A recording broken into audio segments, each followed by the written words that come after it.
लेकिन पिछले 2 दिनों से जिस तरीके से राहुल गांधी जी का जो बयान आ रहे हैं विपक्षी दलों से या जो सत्ताधारी पार्टी है उनसे, उसका निषेध भी बड़े पैमाने पर किया जा रहा है, आप क्या कहेंगे इसके बारे में? देखिए, राहुल गांधी जी के जो इमेज बढ़ते जा रहे हैं देश में और देश के बाहर में, इससे बीजेपी घबराया हुआ है।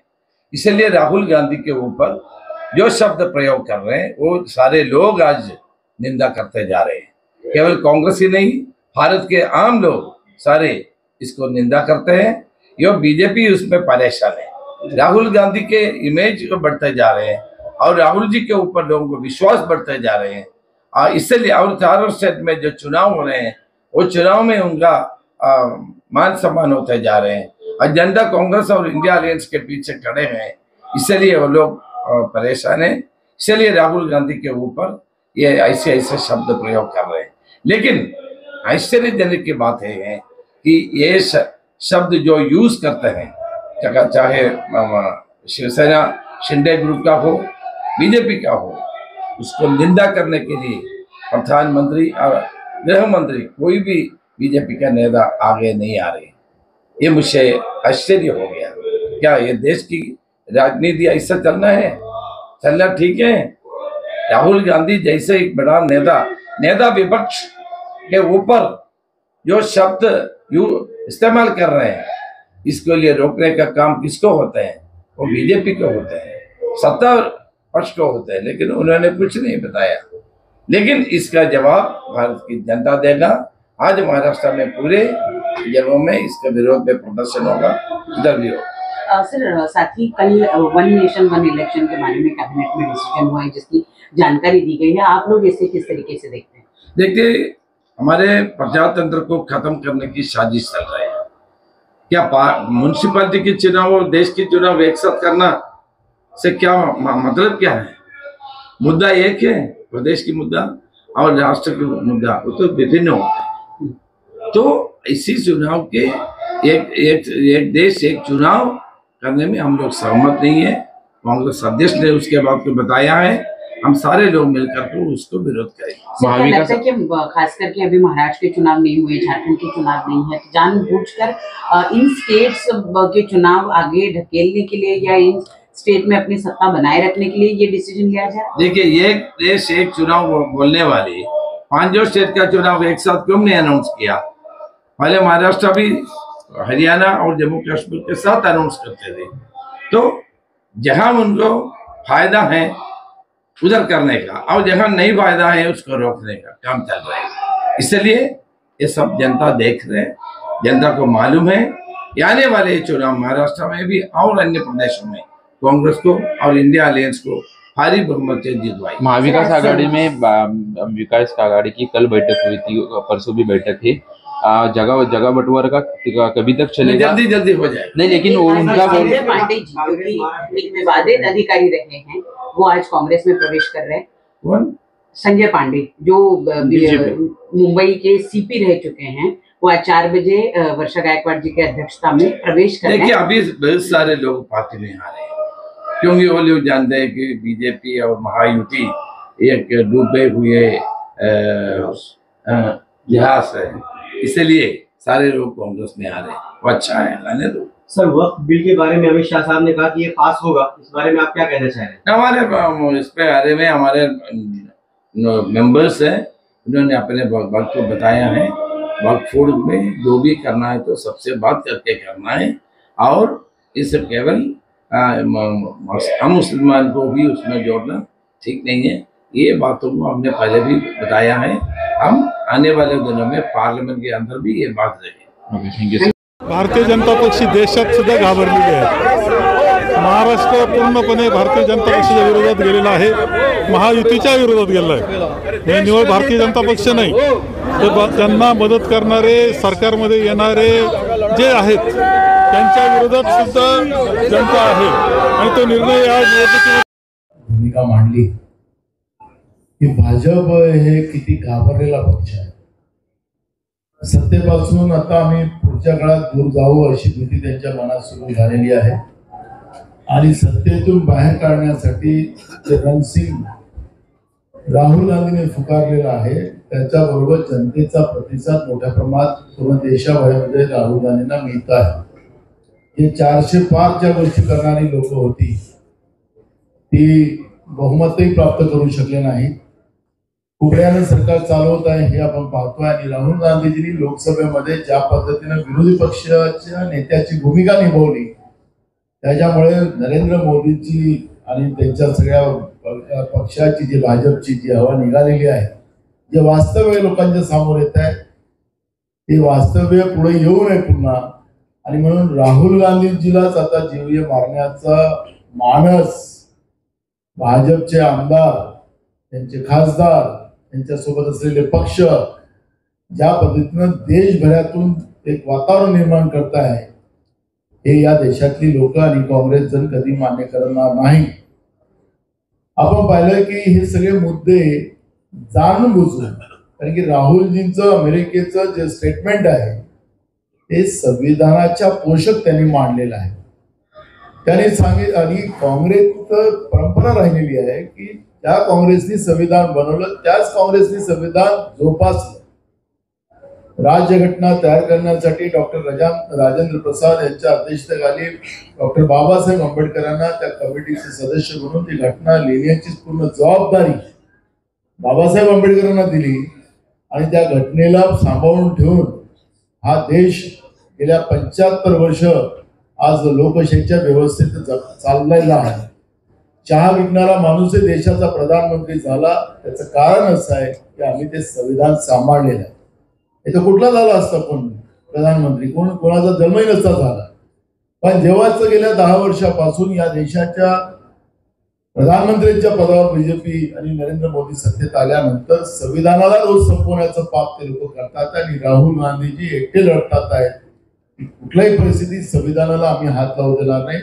संविधानातल्या व्यवस्थेचा फायदा जनसामान्याला व्हावा, जनगणना व्हावी, सेन्सेस व्हावं ही ठामपणे भूमिका लोकसभेत असेल की रस्त्यात असेल हे राहुल गांधीजी मांडतात आहे.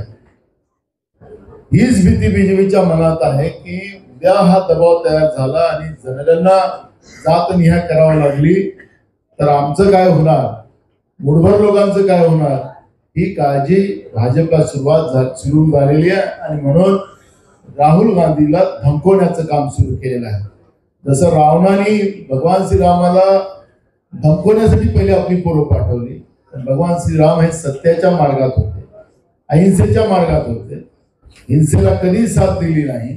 आणि अखेरी भगवान श्रीरामाचा सत्याचा विजय झाला.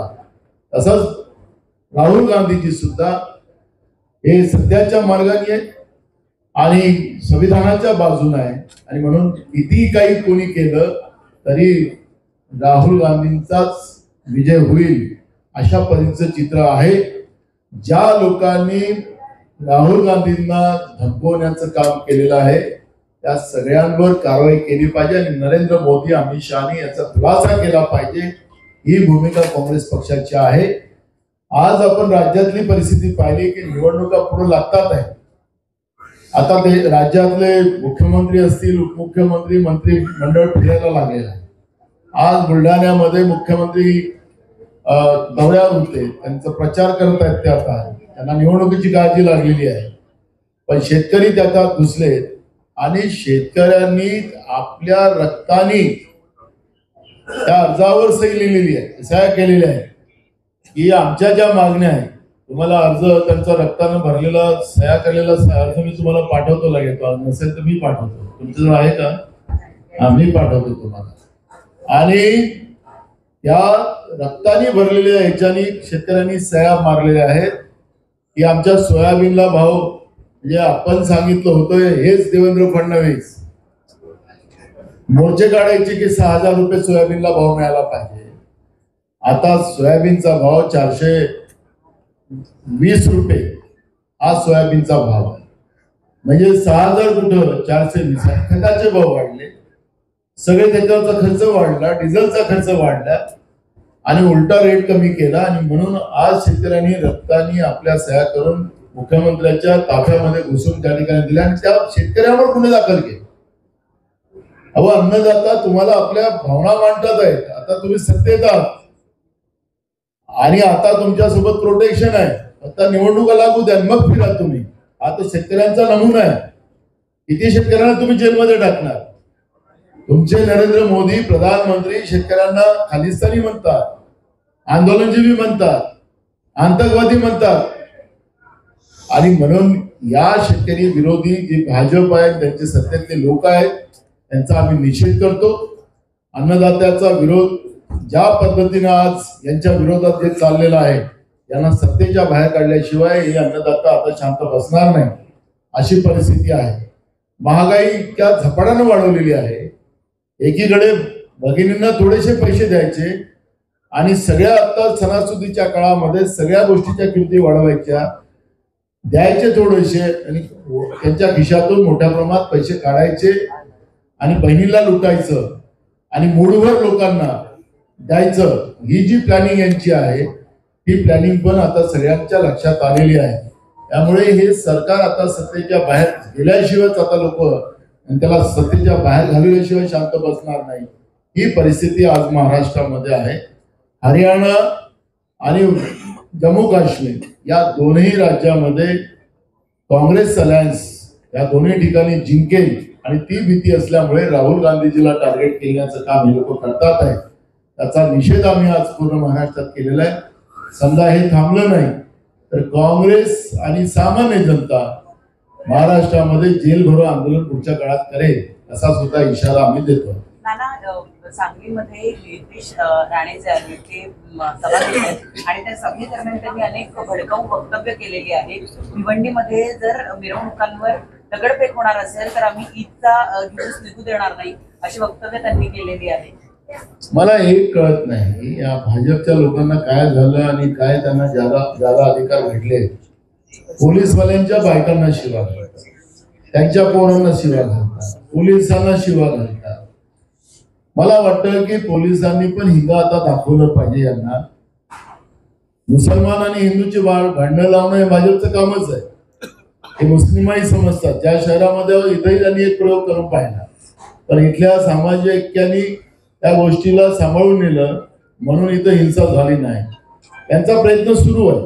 जिथं जिथं मुस्लिम हिंदू भांडणं लावायचे तिथं लावण्याचा ते प्रयत्न करतात. पण त्यांचा आमदार समजा पोलिसांना त्यांच्या बायकांना घाणेरड्या भाषेत बोलत असेल तर पोलीस का शांत आहे? आणि म्हणून पोलीस महासंचालक योगायोगानं ही महिला आहे. मग ही काय करते? पोलीस महासंचालकांनी पोलिसांच्या महिलांवर त्यांचा भाजपचा आमदार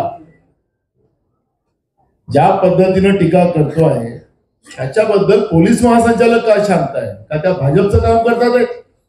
भाजपच्या कार्यकर्ते आहेत, त्यांनी पण उत्तर दिलं पाहिजे. आम्ही आता पुढच्या काळात हे जे पोलीस महासंचालक रश्मी शुक्ला आहेत, आता त्यांचं काम जे काय आहे ते तर माझा मोठा अनुभव आहे. विधानसभेत मी प्रश्न उपस्थित केलेला होता, त्यांच्यावर गुन्हे पण दाखल झाले होते. पण पोलिसांच्या महिलांचा अपमान करणाऱ्या भाजपच्या त्या नेत्याला का जेलमध्ये टाकत नाही पोलीस, हा सवाल आमचा आहे. त्यामुळे ही जी काही भडकाऊ भाषण केली जात आहे त्याला पोलीस का शांत आहे त्याचाही सवाल आम्ही महाराष्ट्र पोलिसांना विचारतो. कारण की हाच माणूस म्हणतो की सागर बंगल्यामध्ये माझा बाप बसलेला आहे. आता हे जे पोलीस महासंचालक असेल किंवा सगळे IPS अधिकारी असतील, हे जनतेच्या घामाच्या पैशाने पगार घेते.